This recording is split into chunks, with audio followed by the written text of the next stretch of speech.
Hi, this is Marguerite Insco, and this is my presentation called Operation Game Change. It's the formula for marketing your service business in tough economic times.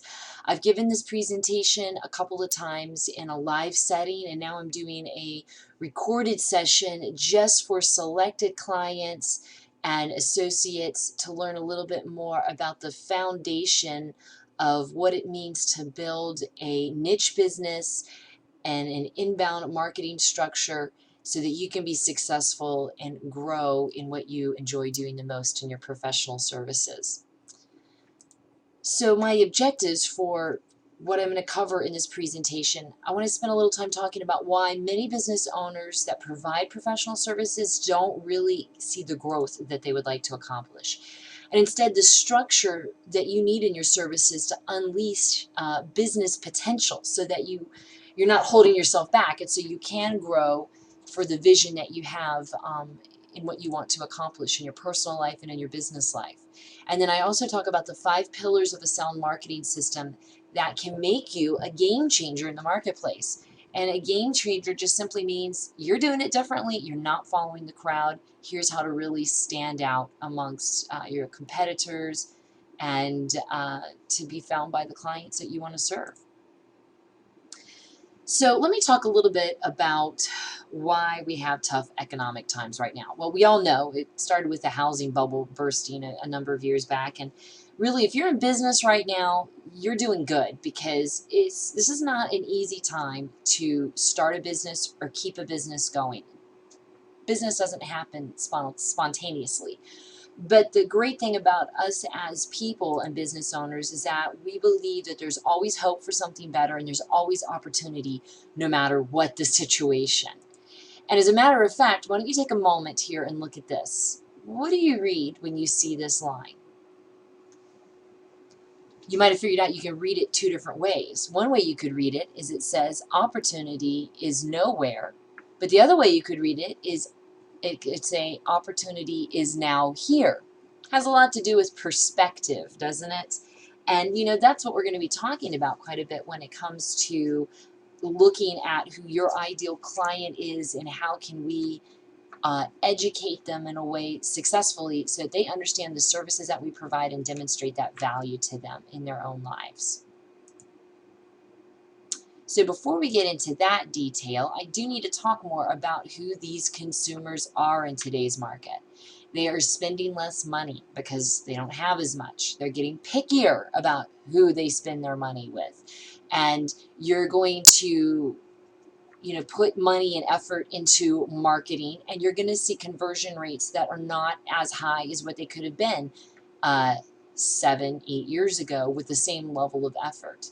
So what you find out is a lot of businesses are operating in survival mode, and it can kind of create this funnel or circling, dwindling down effect. It just sort of reinforces when you're in survival mode, you cut back on costs, but then you don't have the money to put in what's necessary to attract the clients that you need. So it's this kind of running around catching your own tail. And that's unfortunate. I want to break business owners out of this cycle of survival mode as much as possible. And marketing is one answer, not the only answer, but it's a critical one when it comes to for business to be successful. So let's talk a little bit about a common issue that business owners have. And this is in the good times or bad times. It doesn't make a difference. But it's recognizing that there's a revenue roller coaster that many ride on and deciding to step off that roller coaster, or at least ride one that isn't quite as crazy with bumps and turns. Now, when I say revenue roller coaster, I'm just referring to the fact that these business owners land a contract or get a lot of business at once, because you know how it is when it rains it pours, and you're making money and you're doing business and it feels good. But the problem is that there's no effective marketing system in place. It's not being maintained, at least anyway. Follow up with leads, maintaining a website, writing a blog, social media activity, all that's kind of skirted behind as we serve our clients and make our money. But when that contract ends, there's no business to be found, and then we jump back on the bandwagon, start making calls, start looking for referrals, and eventually the roller coaster starts going up again. So this is not an effective way to build a business. Clearly, it's stressful to live this way, and it over time, it's very hard to get this continuous momentum of growth. So a sound marketing system helps you jump off this revenue roller coaster, but it requires commitment to start that system and to continue it in a profitable manner. We're going to talk, of course, more about what that system looks like. But I should tie in that a lot of this has to do with the type of business owner that you are. And I'm sure you're wondering, again, when are we going to get to the marketing stuff? Well, don't worry, we will.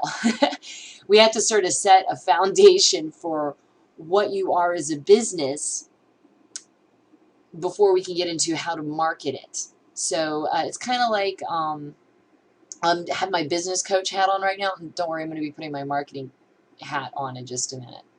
So types of business owners. You've got the controller, and the controller is the type of business owner that really just wants to do everything themselves. They find it a hard time, very hard to delegate work to other people or hire other people to do work.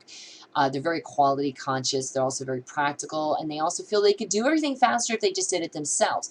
But as you can tell, any individual only has so many hours in the day to get work done, and that will automatically limit the business's ability to grow. Now then there's the pleaser. The pleaser is someone who's more focused on really making clients and prospects happy. And that's good because that means that they're really going, over the top to help people. And that's an important thing to do as a business owner, to help people first before, getting all salesy. But with the pleaser, what they tend to do is not make very much money because they give too much of their time away, or they're not willing to ask to be paid what they really should be paid. And so the pleaser is something that you kind of have to decide where to get that backbone to make it profitable. And fortunately, what I have to recommend for the controller, pleaser, and for the socialite is going to help them a lot in breaking what are these habits that we fall into. So the socialite, that's the individual that's much more of, well, you can guess it, social. They seem to know everyone. They're all about town and networking groups and meetings, and you know their name and you chat with them all the time, but they don't really ever seem to generate a lot of business. I mean, getting down to business is kind of tough. They're just sort of hoping it sort of naturally falls in their lap if they know enough people. And well, we know that that's not going to be a successful close rate if we're trying to really take our business to another level, or at minimum get out of survival mode. So what do you need to be as a business owner? I call it a game changer. And the game changer is the person who's going to kick butt in those habits that they know are holding them back from operating a business successfully. And it's deciding to get off that revenue roller coaster by establishing a marketing system that's going to support their sales, that's going to support the niche that they want to focus on, that's going to allow their business to grow, not fast necessarily, but consistently over time. And that's what we're going to be continuing to talk about throughout this whole presentation. Now, I have a few quotes for you. The first one is, if you are not effectively marketing your business, it will not grow. Now, I know this seems rather obvious, but it's important to point out for individuals who are hoping that business comes to them, hoping that referrals will get you mostly where you need to be, or even doing networking is going to be enough. But it isn't. Networking is critical. Shaking hands, meeting with people, absolutely critical. But if you have a marketing system to back all that up, you're going to see the results magnified quite a bit, and you're going to find your ability to manage your contacts much better. A professional has to be as passionate about marketing their services as they are in providing it. So this is important because a lot of professionals I talk to, they're not very interested in marketing. They're much more interested in doing the business that they have, their professional services. They're just really good at that. That's their, it's what they do for a living. That's why they enjoy it so much. And promoting it, it is a whole different strategy involved. Promotion versus executing work, two different strategies. The issue is, with this being your business, you're the service provider, you're the expert, you have to be the one promoting yourself because you're the thing that everybody else is buying. So when you decide to not farm it off to someone else or ignore it or try to ignore it, but when you decide, I'm going to be passionate about marketing my business, you're going to find it a lot more enjoyable. I think education has a lot to do with it, and you're going to find that it's going to work for you a lot better with that revenue roller coaster issue. So that's one critical thing to be a game changer. And lastly, marketing your business as what you want it to be, not what it is now. So often if we've been in business for a long time, we turn out we can do a lot of different things. And we know what we really want to do, but we end up doing a lot of different things that we don't always necessarily enjoy. And gee, wouldn't we like to do that one thing or those two things that we do really well and just do it more often? And I wish those clients would come to me all the time. Well, that's the point of marketing. You get to choose how you want to appear in front of the people that you want exposure to attract them to you. And then they're going to be coming to you asking for what you want to give them. So you don't market your business right now in terms of everything that you can do, because I'm sure you're very skilled at a lot of things. Instead, you're going to market your business for who you want to serve the most and for what you want your business to become. So we're going to focus on that concept, of course, a little bit more as we continue here. And if you're wondering who those quotes are, or if you haven't figured it out, obviously, they're mine. Okay, so what do consumers want? This is an important concept. And we talked about this earlier with the economy and how consumers act. Consumers want value.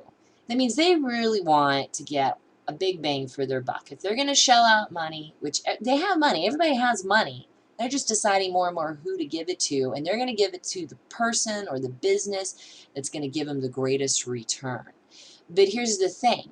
They have to believe that you are the one that will give them the greatest return for their money. And so it's not a reality. It's a perception that they have about your business. You can have the best business in the world, the best services. You could be the smartest person at what you do and do it most cost effectively. But if it's not perceived to be that way by your targeted client or by your prospects, then you're not going to be able to make much headway. So that's what I want to talk about. Two different concepts: how to provide value and how to manage perceived value. Now, I start with how to provide value just simply because it is important to structure your business in a way that you can maximize value. And I have some tips here on how to do that. After I show you about how to provide value, we'll get into managing that perception piece. So providing value basically means doing these three main things. Focusing on an unexploited niche. When I say niche, that means a part of the market that has not been really well, market meaning your customers, that hasn't been really well addressed by anybody else in your competition. Okay, so unexploited means that no one else is really doing a great job addressing these particular needs. And so then you align your service structure in a way that it's going to be optimal for that niche. And then you're going to be this resource that no one else can beat when it comes to the information and quality that you provide for that niche. So I'm going to go into these in a little bit more detail, but first I have to tell you there are 3 things you do not want to do. And it looks like one of them is cut off on the bottom of my screen here, so I apologize. Let me go back here, because I accidentally clicked. I'm just going to read that one that's cut off on the bottom of my screen. But what you do not want to do is stretch regularly outside of your expertise. Now, what I'm referring to here is when people come to you and say, oh, well, you do X, can you do Y for me too? And you say, sure, I can do that. I mean, it's not something you do on a regular basis. You've maybe done it once or twice before, or it's not that hard, you can figure it out. But if you're doing this every time a client comes to you, you're kind of forging new ground every time. It's very hard for you to give them real value because you're on this learning curve.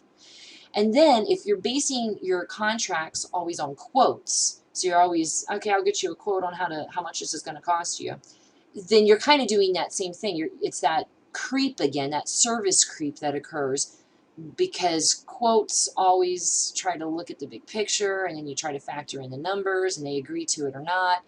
And I'm not saying quotes are bad. Quotes are great. You should do quotes in business. I'm just suggesting here, if you're always contracting everything from a quote that you're building, you're not performing services for that niche in a way that's going to be ideal for them. You're having to customize every time. Lastly, and you can't see this one here, but you don't want to work with clients you don't like. And we do that sometimes because we need the money. And understandably, oh, I guess I should close that program out. Understandably, that happens. We just know that there's unfortunately a lot of negative repercussions that come with working with clients you don't like. They're never really fully satisfied. It's hard to satisfy people you don't like. And they're not going to give you good referrals. You know, you could be spending your time with them instead of with people that really are meaningful to you, or at least spending that time to find people who are going to be more meaningful to your business. So it's just something to watch out. If you're always working with people you don't like, that's a pretty good clue. You're not going to be able to provide exceptional value to the clients you do want to serve. So how do you define your niche? Well, you work with, of course, within your industry, within your profession. You look for needs and desires of these clients or prospects, or you could even call it your buying persona, that's not being adequately addressed. And I like to think about, well, who are the type of people you enjoy helping the most? Now, it is important to step back after you think about that. I really enjoy helping these type of people, and it seems to me that this is an opportunity that other people aren't addressing. Now that you've got that down, go a step further and do your research. You have to study the market. The good thing is if you've been doing this for a while, if you've been in business for a while, you already have a good idea about the marketplace and what your competitors are doing. But if you're guessing and you're not doing this based on what you really, really know, then you need to stop and go do some research. Secondly, you really want to talk to who this persona is, these prospects, these ideal clients. You need to survey them. Just, it's not very hard. Take some people out to lunch and talk to them, run some surveys on SurveyMonkey. Just get some more data about what's really meaningful to them to make sure that your understanding isn't different from what the reality is with them. Because perception is everything. They have a perception of us, we have one of them. We want to make sure that there's a lot of clarity here. So once you've really defined who this niche is that you want to go towards, and you just might need to refocus your business. That's really all we're talking about here, refocusing really who you want to work for. And we're concentrating on things like demographics, like gender, race, revenue or household income, level of education. We're looking to know what is the pain they're experiencing. Okay, what is the kind of the scenario in their life that leads them up to the point of difficulty or challenge that makes them decide, this is the solution I need.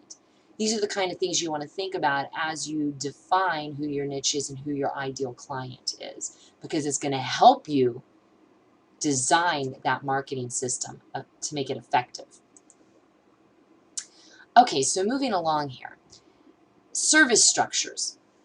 You've got to align now what you do to that niche that you're focusing on. So core service is what I talk about. That's the main thing that you provide that is a perfect fit for that client. And you know it's a perfect fit because you did that research. Perfect fit means the type of service you provide, how you're packaging it, how you're pricing it. You can have additional services or products that complement.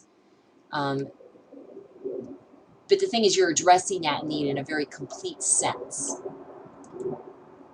When you have a core service, you're able to increase your efficiency in executing that work, which is critical in a service-based type of business or when you're providing professional services, because you're charging by the hour.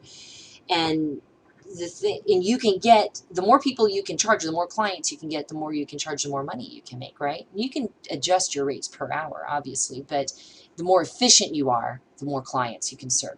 And while you're increasing your efficiency, you're also increasing quality and effectiveness because you're only focusing on that core service and in that individual. And a good example of this is a chiropractor that I worked with who did much of traditional chiropractic services for many years with x-rays and helping people with different injuries and needs. And he really started narrowing down very specifically the type of chiropractic service he wanted to give and who he would help. And he moved into zone healing, which has to do with just aligning the vertebrae of the spine, and that was what he focused on with his clients. He didn't do all these other common chiropractic adjustments on different parts of the body. Not that he couldn't do that, and not that he never did it anymore, but he just didn't promote his business that way because he felt for the health services that he provided his clients, that was the best quality and results he could give them. And of course, he found his niche with the type of people who appreciate that holistic approach. So that's just an example here from moving to niche and structuring your services. The third component, though, that being an unparalleled resource, just means things like having a content-rich website. So you're educating your clients, you're connecting them to things, complementary resources, then to your own business. You're using social media as a platform to share.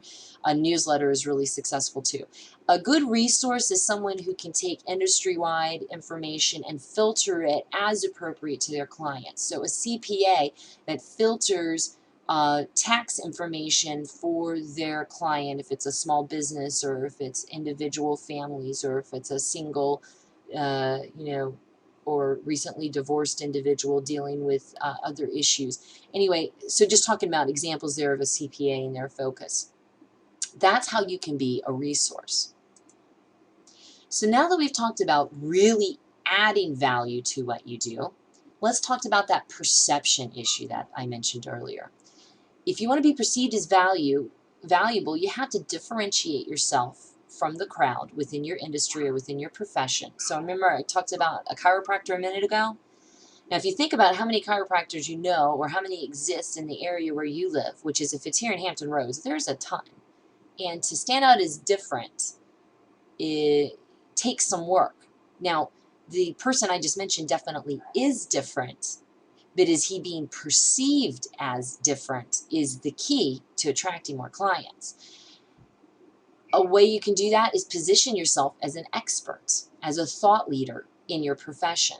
And you have to develop strategic alliances. Strategic alliances are other people in business who focus on providing services or products to the same target market that you have, so the same type of client, but they just provide different services. So it's strategic alliances are really great in a number of different ways, which I'm going to cover, but just remember that's who they are, and you need to find them and nurture those relationships. Now, the ways to mess up the perception of value. This is a way to decrease the perception of the value of your services. Do not provide discounts or lower your prices. If you think, oh, I'm not getting enough business, I'm going to go ahead and lower my prices, see if that maybe works for people. It's, people don't have as much money now. All it's going to tell people is that your services aren't worth it as much as they were beforehand, or you don't believe they're worth as much.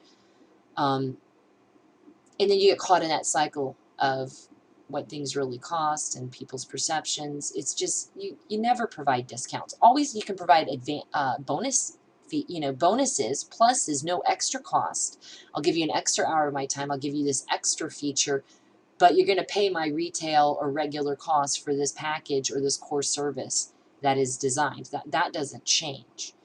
But when you add that extra to it that they didn't ask for or they don't have to pay for, the value of what you provide increases while the price doesn't change. Now, what you add, you have to pick carefully. You have to make sure that it's a valuable thing for your client, but make sure it doesn't cost you anything. So it may not be an extra hour of your time. Maybe it's an electronic, a piece of software. Maybe it's an ebook you wrote.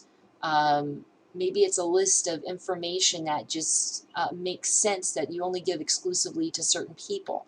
So that's something to consider as examples. That, of course, is all dependent on what you do as a business. Of course, you don't want to hold back information or wisdom either. A lot of us with professional services, it is our knowledge and information that is who we are and what we're selling. So when I say don't hold back, well, there's a couple things to keep in mind here. Most people will learn exactly what they need to know and never apply it. That's just the way life is. Secondly, we can demonstrate our value by showing people what we know. But thirdly, you can choose what you plan to share. So, for example, I give free presentations like this. Oh, this one right here, actually, Operation Game Change. This is something I've given for free a few different times along with other ones to share with people about who I am and what I do. It's really helpful information to them. I've chosen what I'm planning to share, though. I've given them my wisdom, but I haven't given away what they would learn if they became my client. I can do infinitely more. And the last point here, which you can't probably read, it might be cut off on the screen. It says, do not be the only one promoting yourself. And that's where those alliances come in. The more people can promote your business for you by referring business to you, that's prior clients, current clients, your friends, your alliances, the better. That's how people are going to increase the perception of the value of your business. Okay, so let's talk more about differentiation just a little bit here. Differentiation is done best through branding. Differentiation starts by understanding the niche that you're focusing on and then creating a brand that speaks only to them. Now, you might be wondering, what about all those other people that I can serve? I don't want to cut out this opportunity to make money for other people because I think I don't serve them. Well, the thing to keep in mind is you're just marketing. You have to focus your marketing to somebody. And when you start telling, here's the phrase I have. When you try to become everything to everyone, you become nothing to anyone. So it's actually good business sense to turn some people off, to turn them away. Actually, probably to turn away a lot of people because there's a lot of cons involved with them not being who you're targeting. And those cons have everything to do with the type of business that you're in. So once you define that niche, when you create that special brand, they're going to be very focused on that. They're going to know exactly who to send your way. Even people who've never had your service, they just know exactly what you do and who to send to you because it's so utterly clear who it is that you help. And the branding sticks in the mind. It sticks to their emotions. People can relate to it. It's branding is all about touching the emotion. It's not about logic when people make a decision to buy and when people make a decision to learn more about what you do. So I like to say branding incorporates a lot about who you are as a person and then also a lot about your business. And we're gonna talk about branding, the elements a little bit more here. But I just wanted to explain to you the key element about making sure that you're perceived as different. Now, promoting your expertise. You have a perspective that's worth sharing in what you do, even though there's a ton of other people who may do the same business that you do, but you have that one unique perspective that you should be sharing.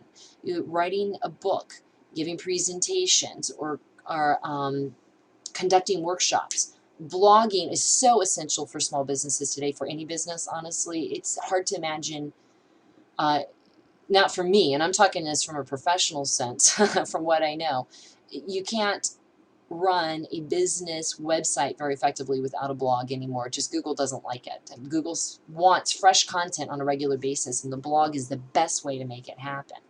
Of course, you could do things like podcasts, have a radio show, you could create videos that you share on YouTube. All of these focus on client education. That's the point. When you educate the client about what you do, it changes their perception about your services, and then they can see the value of what you provide, and they'll make that decision. When you promote your expertise, you're, of course, attracting people who are in your niche market, too. Now, let me give you an example here about the book, because you're probably thinking, a book? I don't have time to write a book. I've never written a book. I have no interest in writing a book. People have told me before, perhaps, and if they haven't, and I'm the first, well, that's good. But if I'm not the first, I'm just reinforcing that information. You need to write a book, even if it's just a small ebook. But let's say you had to decide between two Class A contractors to put an addition on your beautiful home built 100 years ago. You've worked really hard to make this home very much aligned with its time in terms of the custom materials inside of it. You've kind of kept everything original, but you do want to expand, but you want to keep the beauty of your home, okay? And you've got two Class A contractors you're trying to decide between. They've both kind of given pretty similar quotes. One of these Class A contractors has written a book, even an ebook, about what it means to rehabilitate or restore or improve older homes. If you read that book, which contractor would you choose? Or even if you just heard about the book, you'd probably go with the contractor who wrote the book. It's simply because of their expertise being demonstrated, the other person's still kind of an unknown figure in relationship to someone who's written a book who can be much more known. So these are the reasons why promotion of yourself through your expertise is so important. And lastly, those strategic alliances.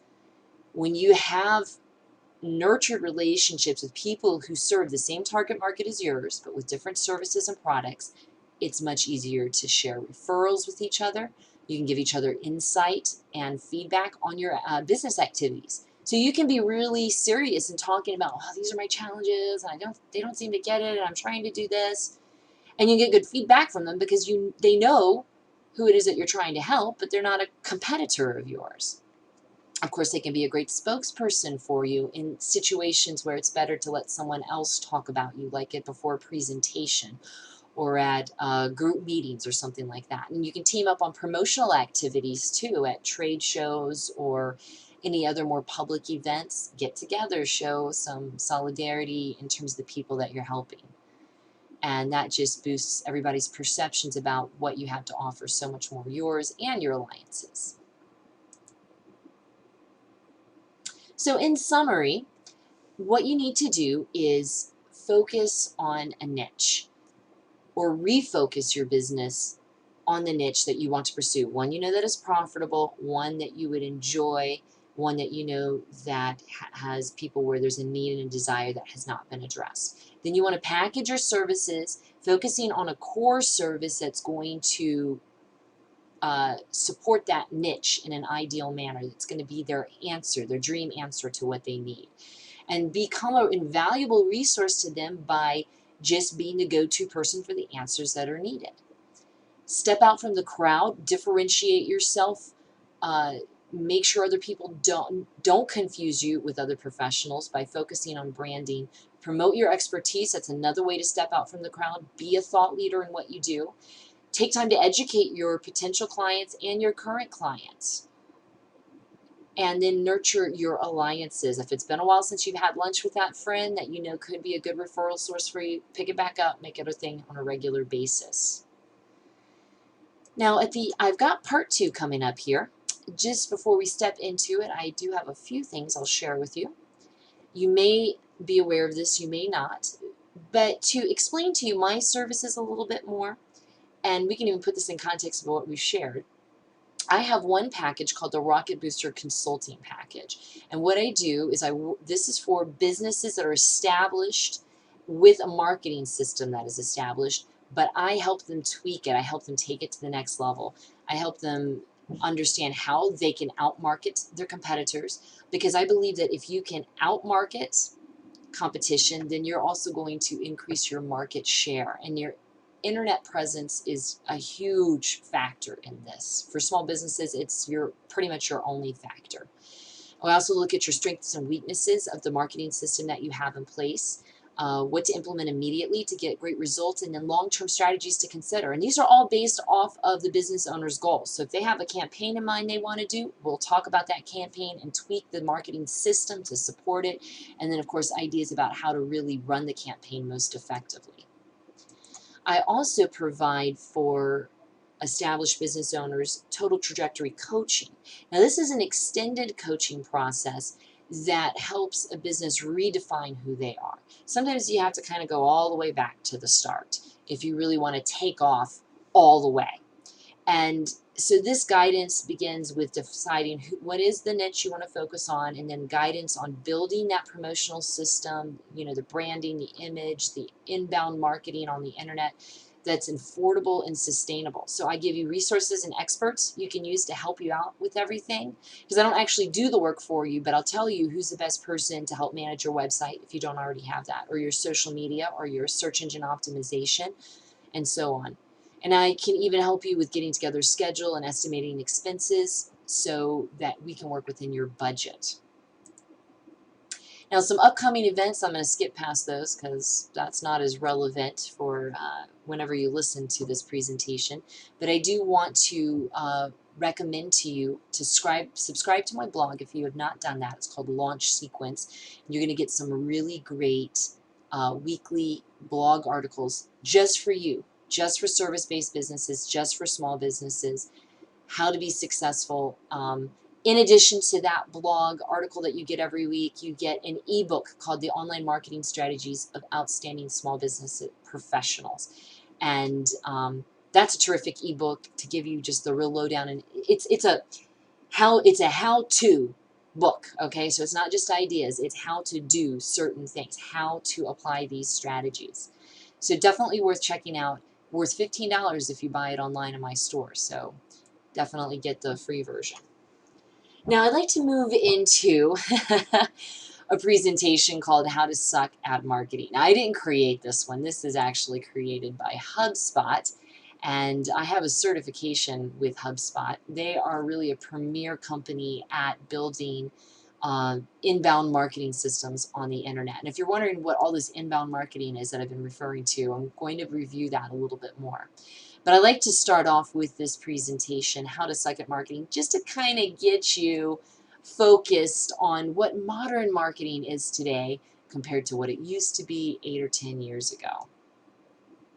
So I don't want to take any personal credit for this. This is all they're doing. Let me get this slideshow expanded.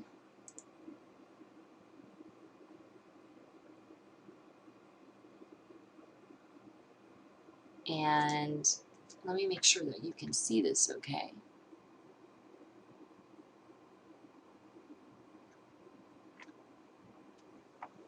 There we go. It disappeared for a minute, but here it is. Okay, so how to suck at marketing.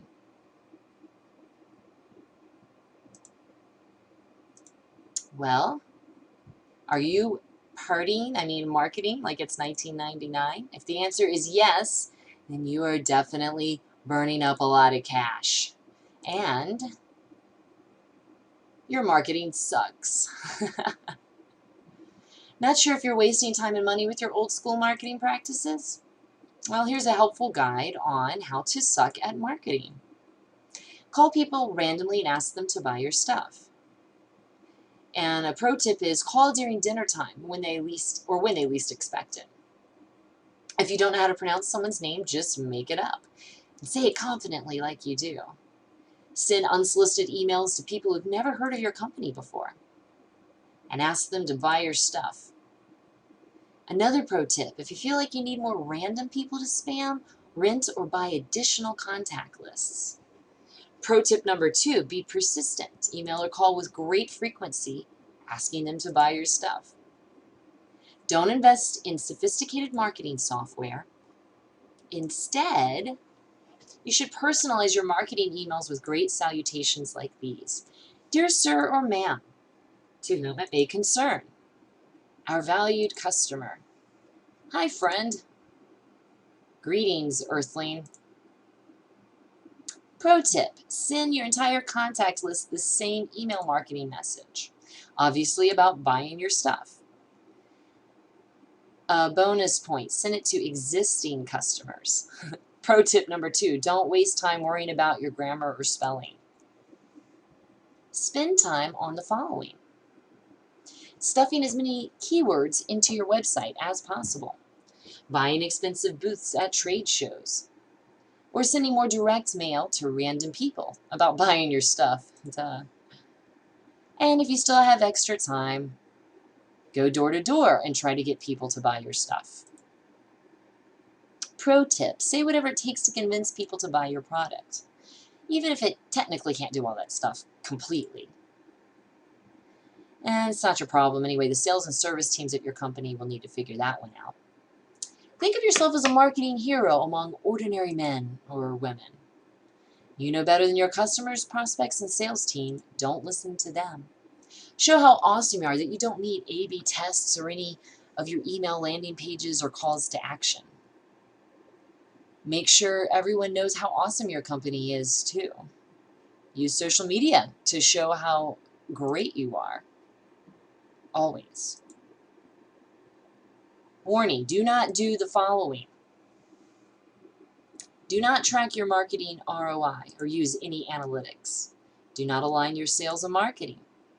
Do not segment your contact database. Do not attempt thought leadership. Do not attend educational conferences and seminars. Do not embrace inbound marketing. it's strongly recommended to do the following. Use lots of marketing jargon. Do purchase online pop-up advertisements. Do raise the volume of your TV commercials. Do lots of outbound marketing. Curious to know if your marketing sucks or how awesome it is? If yes, good. Get a detailed marketing report online. It's free and it doesn't suck. And here's the website, marketing.grader.com.